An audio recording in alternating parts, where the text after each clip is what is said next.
Buddy, and thank you so much for being here. I really love this gathering of people, gathering of minds. I really believe that as immigrants, we have a lot to contribute and we have a lot to also gain from here.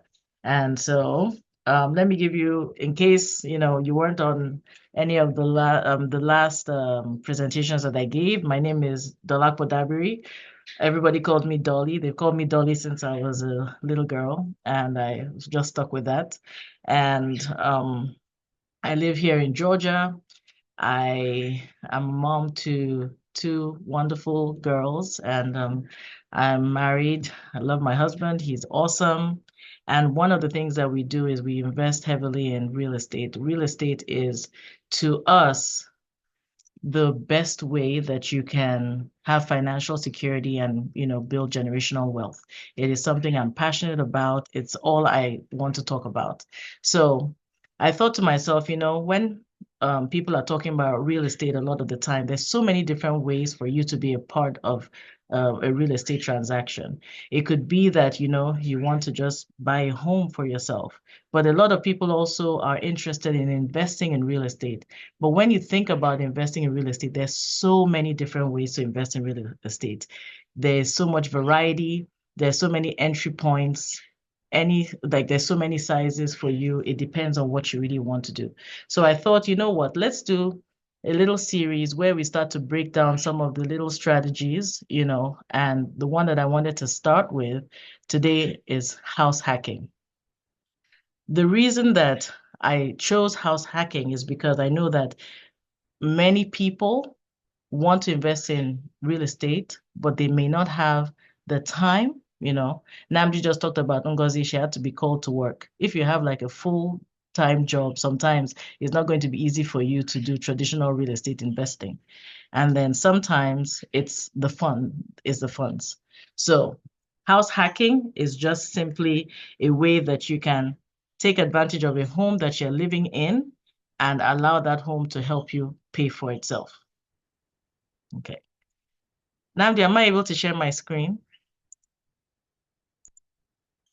Let me see. Okay, let me see if I can share this. You can share now. Okay. Can we see the screen? Yeah. Okay. So, what is house hacking? I just explained it. It's just a way to take a house that you're living in and use it to kind of generate money for yourself. So basically, you buy a home, you find a way to rent a section of that home, and then you're counting your cash. Sometimes you might be able to find a situation where the cash you're making from the home can literally replace your mortgage. And sometimes you at least find a way to make sure it pays part of your mortgage. So there are different ways that you can house hack. You can decide that you have a house that has a basement and you decide to rent out the basement or maybe a guest room, or maybe you have a property where they allow you to build an accessory dwelling unit at the back. That's like a way that you can do that. It's really, really simple. My family and I, some years ago, I think about 8 years ago, the first home that we bought for ourselves to live in, that particular home, we actually house hacked it. We had a basement there. We bought that home basically for the basement because they had a beautiful basement that had a full kitchen in there. The kitchen, in fact, in the basement was better than the one upstairs. And then all we had to do was we had to create a really nice walkway to make it more accessible. It had a separate entrance, it had a living room, it had a room, and we went through a process of selecting an excellent tenant who I hardly ever saw. And do you know what that did? What that did for us was it helped us to save so much money with which to continue investing in other properties. So to me, that's the easiest form because a lot of the time people are afraid, oh, I don't want anybody in my space. The person in the basement, you're never going to see the person. So that's one way you can do it. But let's say you don't have a basement, you might be able, and you don't mind, some people are able to carve out like a side door and they rent out a room or something. One of the better ways of house hacking is if you can buy a multi-unit. So maybe like a duplex or a or a quadruplex or a triplex, and then you live in one unit and then you're the landlord to the other units. And you have some excellent loans that are available that allow you to buy anything that is less than 4 units as if you're buying a primary residence. You can also use your home for short-term rentals. That's another form of house hacking. So for instance, maybe you have a nice space, you have this passion for interior decorating or something, and your house is going to look nice in pictures, and you also know that you have one big sister that you can always go and perch in their house every once in a while somebody takes over your house, you can decide that you want to do something like that. You also have the opportunity also to do hourly rental of some unique spaces in your home. I met a lady some time ago who had this beautiful home. It had a pool, it had this fish pond, it had all sorts of like beautiful scenery at the back of the house. And she was able to use that back of the home to do like to rent it out for people that wanted to do like tiny little intimate gatherings, right? So maybe somebody wanted to do a proposal. In fact, I didn't charge anybody though, but I even have like I have some photos of my backyard where some people who lived in my neighborhood had been seeing my backyard and they came and asked that could they rent out the backyard for them to do a proposal. So it's something that you can also monetize. And or if you have a pool, there's actually an app, it's called Swimply. On Swimply, you can literally rent out just your backyard space or your pool, or maybe you created like a studio. People like doing podcasts and things like that. You can have a space made up maybe in your basement or in a room or somewhere that they can take some nice photographs, and you can rent out that space on an hourly basis. And that is also another way to house hack. So I hope that I've made it clear that all we're talking about is using your residence to generate money. That money that residence is generating is going towards either paying your mortgage down, which now gives you more cash with which to do other things that you want to do in life. Oops, I'm sorry. So why I believe that house hacking is really, really powerful is because, first of all, you can get into it with a very low down payment. When you are investing in real estate, if you're just a traditional real estate investor, you have to put about 20 to 25% down for the property that you're buying, for the residence that you're buying, because you are literally buying a property that you're going to rent out. That's traditional real estate investing. However, if you are going to live in a property, you don't need to have 20, 25% down. You only need to have 3 to 5% down. In some instances, even 0% down. I have some lenders that have some loans that are for particular categories of people or for particular neighborhoods where they will allow you to do 0% down. So basically, you don't have a down payment, and because you're supposed to be living in this house, you're going to be able to purchase the property. So the best part about house hacking is that you're going to have access to these low down payments. The next thing is you're getting reduced interest rates, because the interest rates that you pay on a house that is your primary residence is totally different from the interest rates that you pay on an investment property. So here, you're going to be saving money as well on the interest rates. Because of that, you're going to be able to build your equity faster. A lot of the time when you're trying to invest in real estate, you tend to want to buy things that are affordable. And when you're trying to buy things that are affordable, that are going to allow you to cash flow, you may be forced to buy in areas that you might not want to live in, right? And in those areas that you don't really want to live in, guess what? The property values are not going to climb as high as in an area that is very desirable. So if you're house hacking, you're most likely buying it in a place that you want to be in. And if you want to be in there, that means a lot of people also want to be there. And that means that your equity growth would, be faster that way. The other reason we talk about building equity faster is that you could actually take the extra income that you are getting from the property and add it to your mortgage payment. If you do that, your mortgage balance will go down faster and it will reduce the length of your loan. And if it reduces the length of the loan, that reduces dramatically the interest that you're going to pay over the life of the loan, right?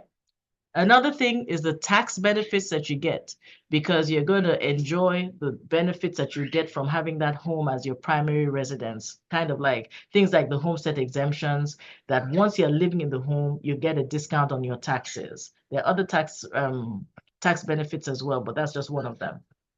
And of course, you have reduced housing costs. I've had people who they were renting a property for almost $3,000, and then they decided to buy a house. And then when they bought the house, even though their mortgage was close to the same 3,000, by the time they rented out a part of it, they're ending up coming out of pocket maybe only 1,500, 2,000. So they're owning the house for cheaper than when they were renting, right?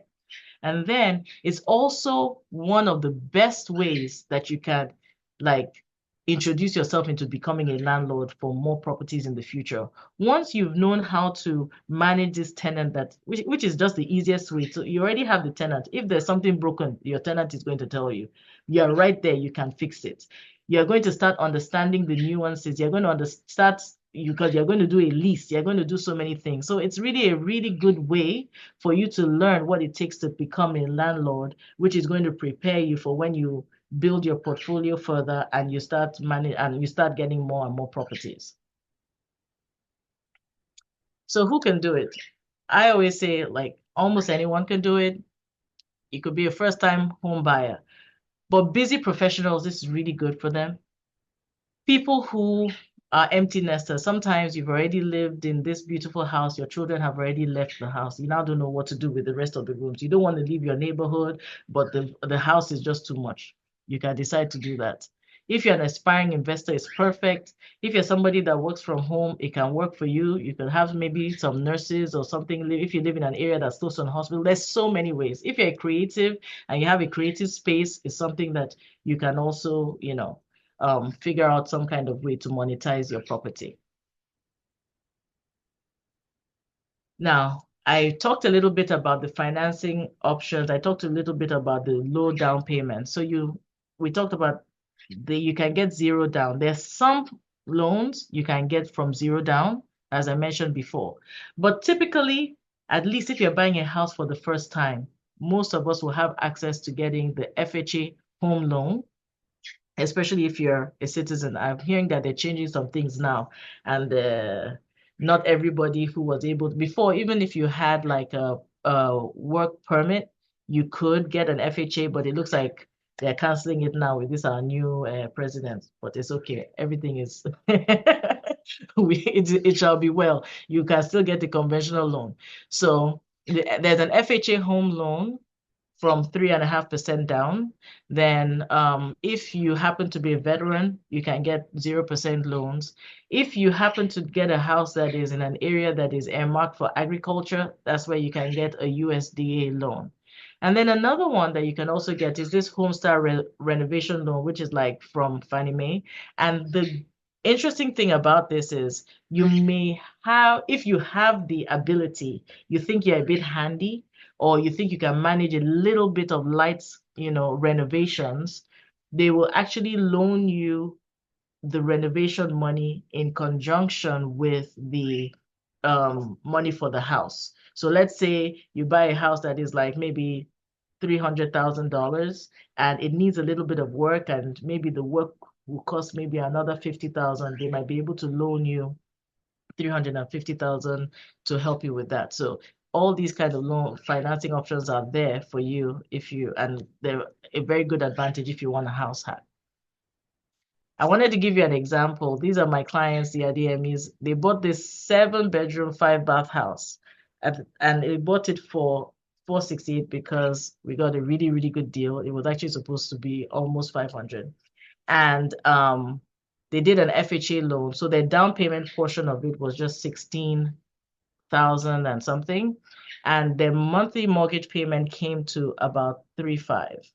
Now, they were renting for close to 3,000. Right now, they have somebody living in the basement that is paying them 1,500. So basically, their rent is now just a little over 2,000.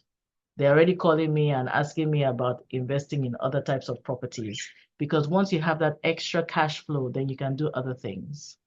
I just wanted to share that with you.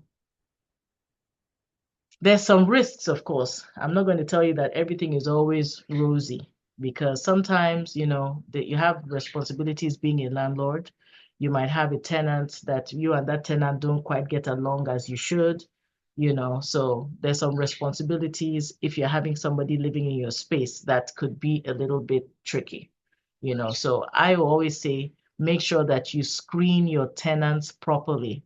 If you have the opportunity to also have somebody else standing in between, like a property manager, or pretend, I remember, or pretend that there's somebody in the middle acting as the property manager. So when the person like makes a request or something, you can just say, okay, we will get back to you soon, instead of taking the like answering them. So let's say you have a tenant, I'll give you an example, and the tenant tells you, oh, Miss Landlord or Miss Landlady, Mr. Landlord, Mrs. Landlady, I don't think that I can pay my rent on time, next month.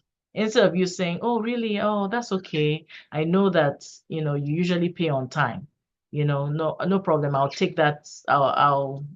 That's fine. Instead of saying something like that, you just say something like, oh, really? Oh, that's so sad. Well, okay. Thank you for bringing this to my attention. I'll be sure to let the managers know that that's going to happen because they're definitely going to send you the, late payment fee.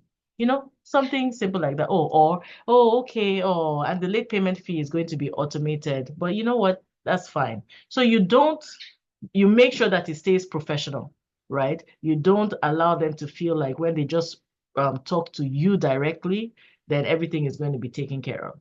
Then also, something that can be a risk is like local zoning or HOA rules. You might live in an area or buy a house. You have to be careful not to buy in a house in an area where the HOA will not allow you to rent, because you have some neighborhoods like that.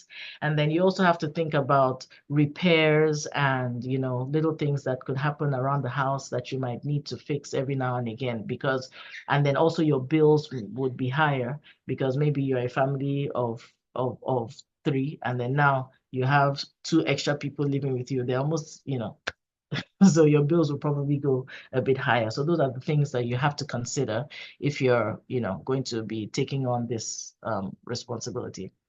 And if you want to get started, I would just say consider what your current home options are. You might be renting right now, and you might still be able to house hack with this rental that you're renting right now. You could, but if you think that you cannot do something with what you're renting right now, then you should talk with a real estate agent or a realtor like myself and just see what your options are. See what you are open to. Are you the kind of person that can stick somebody in your space? If you're not the kind of person that can stick somebody in your space, then you have to start thinking, okay, maybe I need a place that has a separate dwelling unit. Okay, maybe I need a place that has like a way that I will not even see the person at all, right? Then the next step would be to talk to a lender who is really experienced in investment-friendly loans, because you have to make sure that the loan that you're getting is going to allow you to do this. Typically, they would. There's really no problem, but you just have to make double sure. And the purpose of really talking to the lender is for you to be able to get an idea of how much you qualify for and get them to do your loan estimate, because we're going to be playing with the numbers. We're going to say, okay, this is how much the lender is saying that you can get. Okay, how much rent can you get in that area, right? How much, is the HOA going to charge if there's an HOA there? We're going to have to find out, okay, what can we do to make sure we pay, something upfront? It's all about the numbers. So the lender is really going to put you in the frame of mind where you understand what the numbers are. The numbers are very important. Once we have a good handle on the numbers, then we're going to decide whether we want to search for multi-family homes or we want to search for properties with rental space, and then the numbers that we're running on each of the properties. So if you're interested in the property, the your agent is going to run the numbers and help you get, okay, this is what your comfort level is going to be. If you're the kind of person who doesn't like any risk at all, you'll be like, hey, let me tell you something. Do not buy something where if the tenant leaves or if the tenant doesn't pay, you're not going to be on the streets. You have to make sure that you put a buffer there. So these are the kind of things that people have done that has helped them move to the next level. I think this is a really good place to start if you're really thinking about real estate investing. It has it's very straightforward. It's something that I'm happy to talk with anybody about if you need help with anything. I love sharing any information that I have, and I'm really confident that it's something that we can all do if we really put our minds to it. So that's all for today. If you have any questions, I'm happy to answer. Thank you very much for listening. Thank you very much. Um, that was very impactful. We get like a virtual hand clap, everybody, if you gain something. So I think we have so she has a question. Well, I think you spoke to this a little bit, but maybe we can go more in depth. Does HOA have to approve, or is it buying in a non-HOA area? That's the So it really depends on what's in the HOA bylaws because they're going to, before you buy a house, right? You're gonna get access to the documents, see the articles of corporation and their bylaws and everything. So you might have a neighborhood that does not frown on renting at all.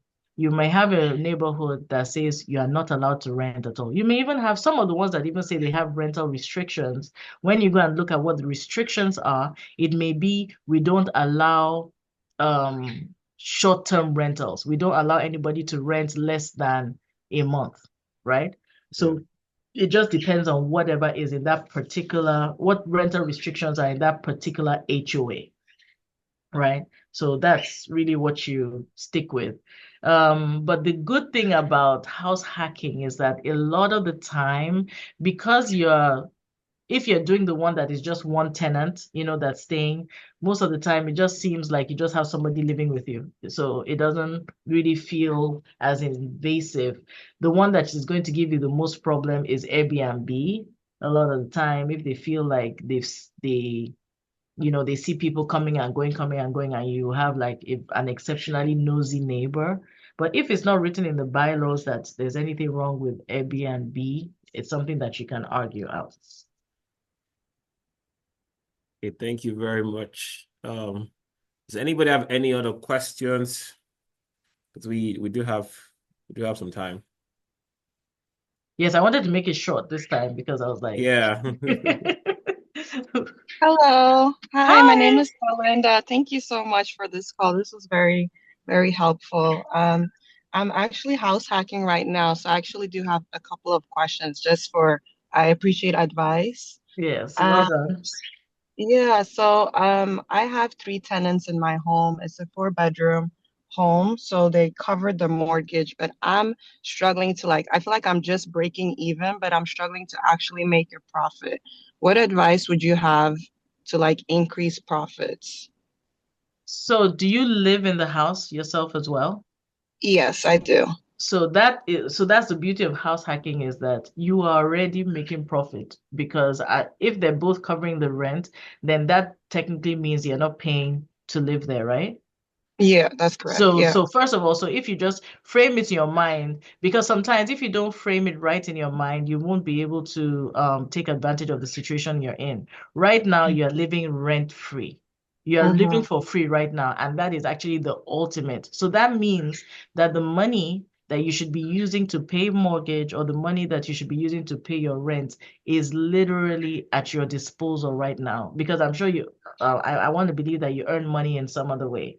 So Yeah. that extra money is now Mm-hmm. what your profit is, right? Mm-hmm. So Mm-hmm. because you already have this house, or the next step, since you've already mastered this, if these tenants, you say you have a four-bedroom, if Mm-hmm. you know that these tenants are in a, they're stable there, you can Mm-hmm. start looking at moving to another property. Have you lived in the property for up to a year? Yeah, it's been 2 years in Perfect. June. So if you've lived in the property for at least a year, you can move to another property. You can buy another property and start the same process again. So Okay. you leave your tenants in that property, right? Mhm. Mhm. Rent out the two other rooms as well, right? Mhm. Right? So now you're making a nice profit. And Mhm. then before you get the other two people into that property, you are buying another one where you can now start doing the same thing again. Okay. You Yeah. understand what Okay. I mean? And then Yeah. if you rinse and repeat this process, in 5 years, you already have 5 properties. You know what I Mm. mean? In 10 Right. years, you can have 10 properties. So you just Mhm. continue replacing it, replacing it. In fact, that is another strategy. Um, there's another strategy that I would call a live-in. It's almost like it's a live-in flip, right? So Mhm. you buy a property, you stay in that property, you improve the property a little bit. Let's say you just need to do some lights, Mhm. renovations here and there, just little. Then you put a tenant in it after you stay there for a year or two, and then you Okay. buy another one. You move. And if you do that every year, in 5 years, you have 5 houses. If you do it in Mhm. every 2 years, in 10 years, you have 5 houses, right? Mhm. Some Yeah. people, what they even do is that they use that to generate serious income. I don't like to sell. I like to hold properties. So, Okay. but sometimes it's wiser to sell. So some people they improve on that property and Mhm. after 2 years they sell it. That's why I called it a living flip. So they sell Okay. it and then the profit they move to the next one. But I feel Mhm. like you have already done so well because you're managing two tenants very, smoothly. So if those Mhm. two tenants are doing well, you can get one more person or two more, right? Mhm. And Mhm. then level up, get another property, leave them there, Mhm. right? Leave them Right. there, get another property. You can house hack the next property again if you so desire, Right. right? Okay. When you That's stabilize that one again, you move somewhere else again, and then that's how okay. you can grow your portfolio very easily.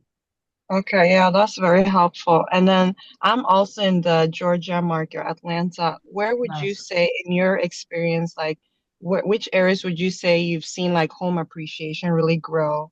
I don't know, maybe in the 5 years. I don't Hmm. know. Yeah, in your opinion.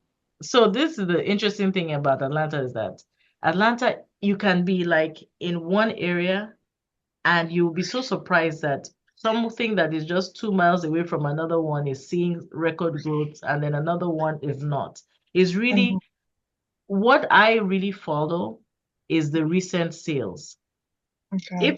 And then another good it's just where is desirable to people, where people Mhm. are seeing as desirable, where you're seeing that there's some growth. So every single time, you come across some development, you can see that, okay, for instance, I'll give you an example. You know the Beltline, right? Yeah. The properties in the Beltline area, I Mhm. like to invest there. Right. The reason I like to invest there is that it's an ongoing project. They have not finished building that belt line, right?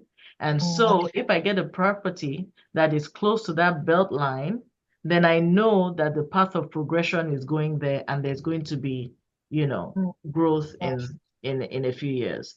Mhm. So something like that will be good for Atlanta. If you're Mhm. thinking of places that hold their value traditionally really well, I would say go to places where they have good school districts.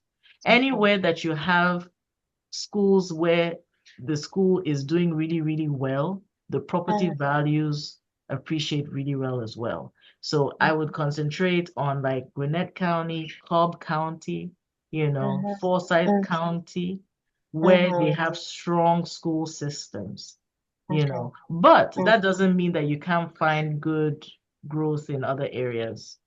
Okay. Yeah, that's helpful. Thank you so much. I would love You're to welcome. connect with you. This is Oh, very good. I would love to. My number is on the screen, and then my handle is at Realtor Dolly. So Awesome. Thank you so much. you're welcome. All right, and then we have Mr. Bayer's hand is up. Go ahead, sir. Hey everyone. Hi, Hello, Tadala. sir. How you doing? I'm Good good. to see you again. Good to see you. Yeah, so I just wanted to add a few things to what you said. So with the question about making money from breaking even with the income that comes from your renters, don't forget that part of your mortgage payments includes your insurance and your taxes, property taxes. And for the property taxes, you get to write that off at the end Yes. of the year. Oh, yes. So that's some kind of income to you as well.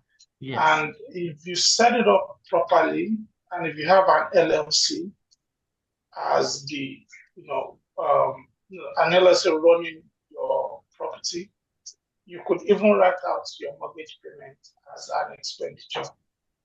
And so all those things at the end of the day, the tax return can be written off, and you'll be getting like 100% of the money back in that instance. So Thank you. Thank you so much for your for that contribution. That's really, really correct. You get a lot of savings from your taxes and stuff. The reason that I didn't quite talk about LLCs and stuff is that would, if you buy the property in this house hacking, in my opinion, is supposed to be the easiest way for you to get into the real estate investing space. And the loans for somebody who is going to live in the house as a primary residence is only going to be applicable if you're buying it as yourself. So the loans that I put there are like the 0 down, 3.5%, 5% down. If you buy the home as an LLC, then we're going into the investment space where you're having to put, a lot more money down. And typically, if you buy a home as an LLC, the bank that gives you that loan does not want you to use that property as your primary residence. So sometimes you can find a way of doing it, but the simpler way for people who like they have a 9 to 5, they're not yet experienced real estate investors, because I know you are a very serious real estate investor.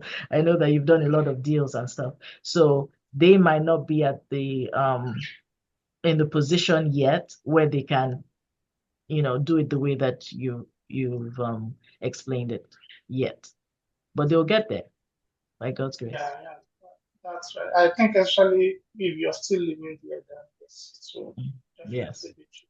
Yes. Well, thank you so much for bringing that up. I appreciate it. Thank you, Mr. Bayo. I think Stella had a question about how do you leverage a house if you don't have a basement, for example? Yes. So if you don't have a basement, as I said before, some people are able to rent out rooms. I think is that Benita? I think was it Belinda? Belinda? Yeah, Yeah, yeah, Belinda, Belinda. do you have a Belinda. basement? No, I don't have a basement, but Okay. my home is kind of like there's a they use like the garage basically. They turned it into a room, so that's where I live, and I have my own separate door. So I kind of feel separated from the rest, but it's more like Awesome. a roommate situation, but I still feel secluded, so it's good.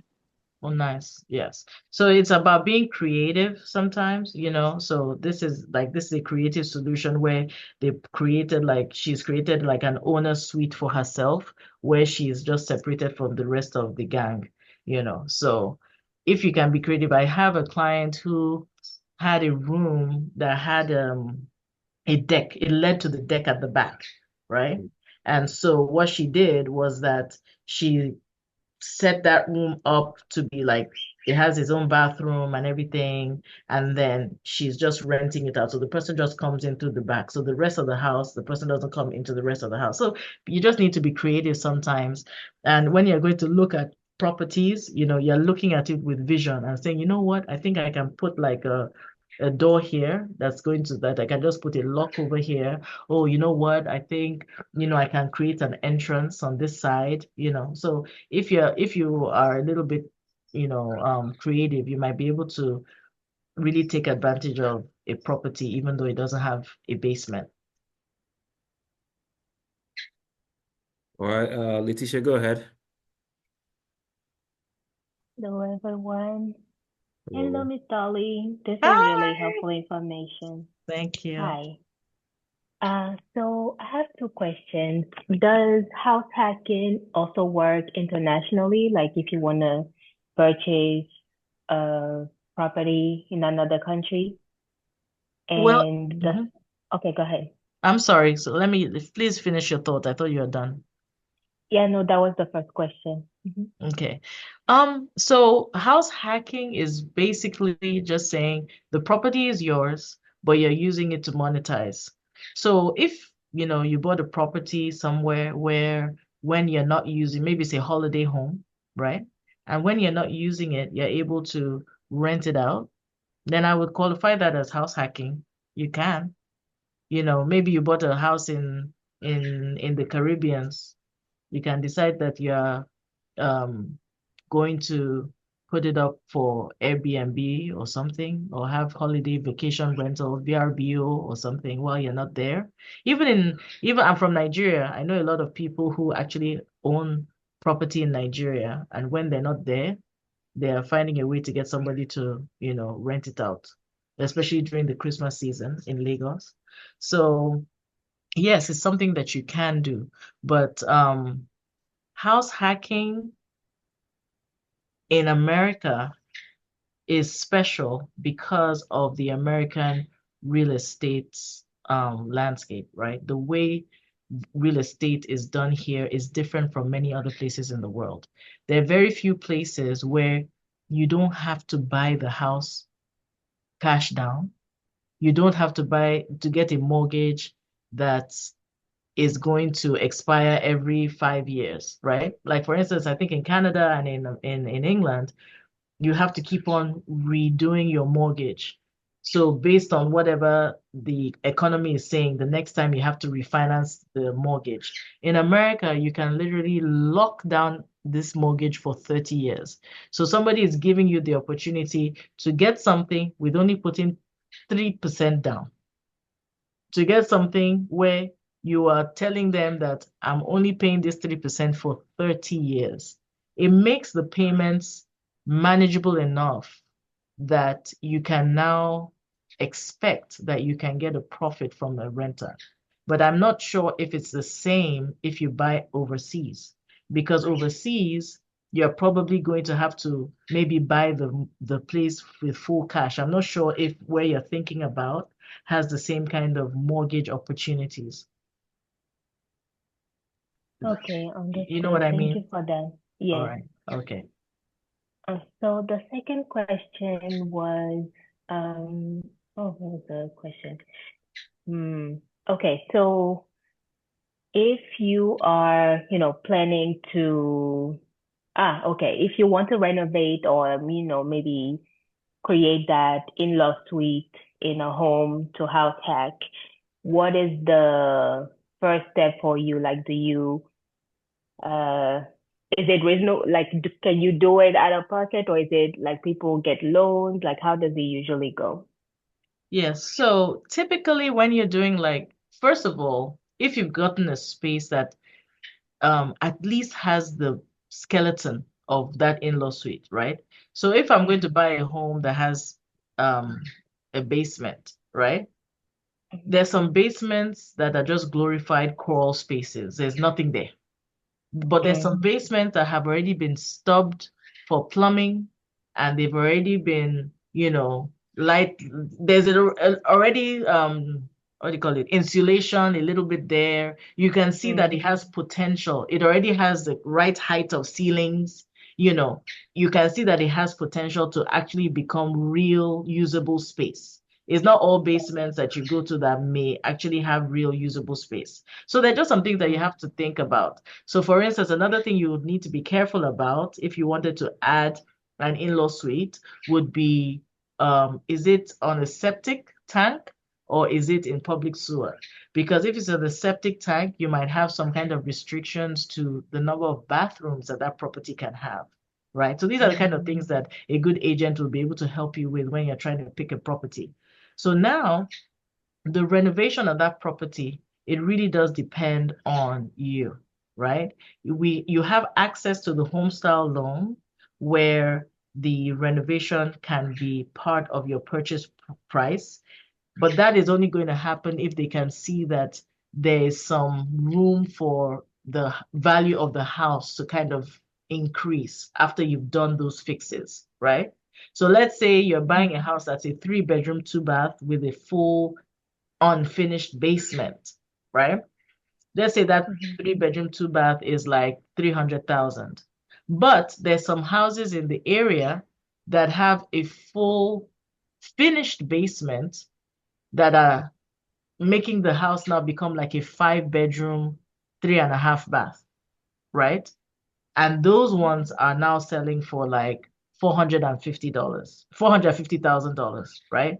Then the home style renovation people, you can justify to them that, hey, give me 50K so that I can finish my basement, right? And add 2 rooms and a bathroom to it. And they would be happy to, give you that loan along with buying the house because they can see that the value of your property is going to go higher by the time you're done with that. So you could do that. But some people, maybe it's easier for them to have saved up some money. So after they've bought the house or whatever, you can use your own money. You can use your credit cards. You can do anything you want. You can do it at a slow pace because you're living in the house. So you don't have to do it like all at once. Maybe this month you decide to tackle framing of the place. Next month you decide to tackle the flooring of the place, things like that. So you can do it at your own pace. That is the advantage of house hacking, is that everything can be done at your own pace because you're already living in the property. So it doesn't give you as much stress and anxiety as if you just have one investment property that you're paying mortgage on and nothing is being done with it. That's very helpful. Thank you. You're welcome. Thanks for the question. Thank you. We do have a couple questions in the chat. There is one. Any ideas? This is from Chi. Any ideas for where to rent a backyard? So go on to that. That's swimply.com. On the swimply.com. They have different things over there. So you might see a backyard there for rent. No. Like if you want to rent out yours. Oh, if you want, yeah, you can load yours up on there. SWIMPLY. SWIMPLY. Okay. Thank you.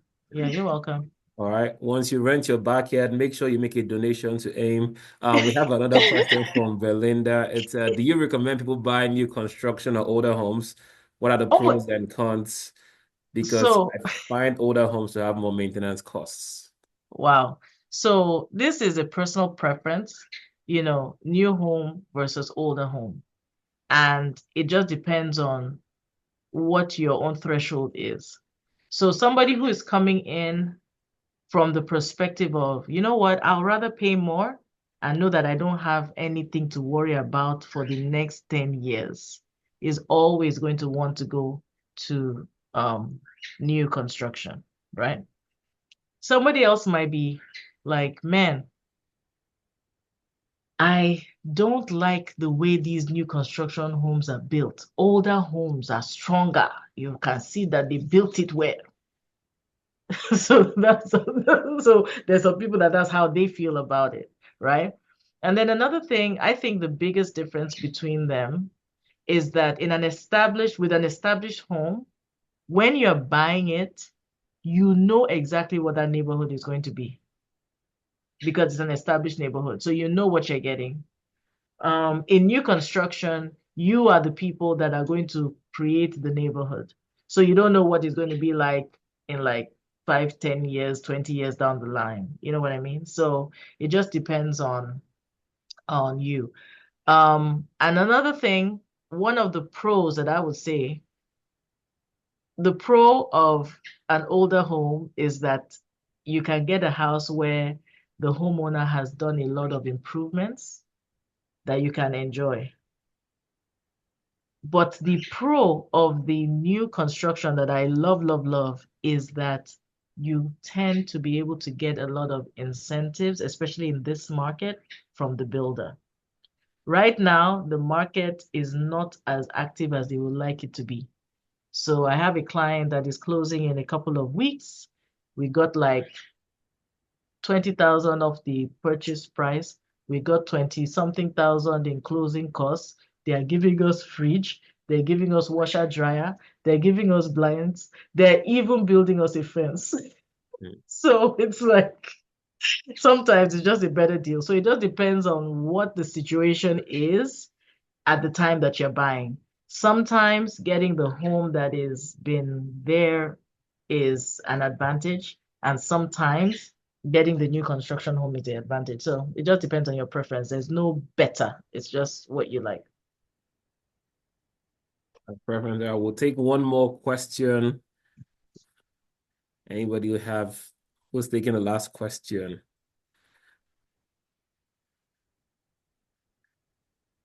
All right. Sorry, Doctor. Just one quick thing for for the comparison with older houses and newer ones, new constructions. Can you touch about the taxes, how it could affect your mortgage or a new construction? Okay. So in new construction homes, because it was an empty lot of land when the builder started, right? The taxes are not adequately, they don't know what the taxes are going to be, right? It's not the builder that is going to charge you the taxes. So the builder can only do like an estimate of what they think the taxes are going to be after you buy the house. So you run the risk that when you now, get the house, then the taxes are not what you thought the taxes were going to be. Sometimes it's a lot less, actually, because they usually try to overcompensate.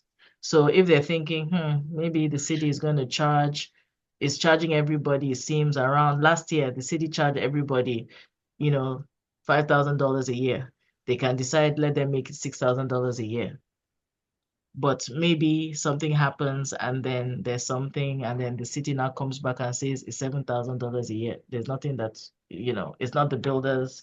You're just gonna have to pay it. So you don't have as much of a control of knowing what exactly the taxes are going to be. So there's a level of uncertainty when it comes to new construction for that. All right. And Mrs. Dolly is coming back, so make sure you tell everybody for our next session. On a normal day, this information is very expensive to get. So again, make a donation to AIM for subsidizing information for you. And please make sure if you have any real estate needs, we ask our experts not to promote, but we also want, they're giving for free, they're sharing, they're giving value to the community. So don't go rent another agent or don't go get another agent to buy your house when we have internally good people giving value to the community. So and you sell houses everywhere, not just Atlanta. No, not just Atlanta. In fact, I have like a network of agents that I work with all over the country. We've had closings this year already in Texas and in Maryland. So wherever you are, if you need help getting a good agent, you can hit me up and then I'll look for a good agent for you to work with. All right, thank you so much. So Thank you, everybody. that's our time. Please, a few announcements. I've been putting in the chat. If you haven't joined us on Circle, if you're here for the first time or you've been coming and stealing information but not joining us, it's unfair. Join us on Circle. That's our community platform.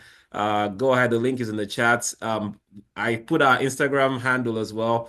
Follow us on Instagram. And then, that way you can keep in touch with what's going on. Next week, we have this expert series every week. Next week, we have another session. Letitia is going to be our expert next week, and she's going to be sharing some valuable information with us. So it's same time, same Zoom link. So tell folks about it. It's the same. We're not changing the links. It's going to be different topic, different facilitator, but same link. So it's always going to be here. And I've also put in the chat, we are a 501c3 organization, so we thrive on donations and everyone's free will. So please click on the link and do your parts. Just do something to support the work we're doing. It's going to continue, but let's let everybody show us that they appreciate what we're doing by chipping in here and there. Another important announcement, if you want to be part, if you feel like you're gifted, to lead you or to teach as an expert, if you want to be an expert or you want to be a leader within AIM, we're expanding our leadership team. We're looking for people in marketing. We're looking for people in HR. We're looking for different leaders. There's a list of open positions. If you are interested, please send a message to myself or to Stella, and we'll have a conversation with you. Or if you want to be an expert, also send a message to us as well, and we'll let you know how to get plugged in into AIM.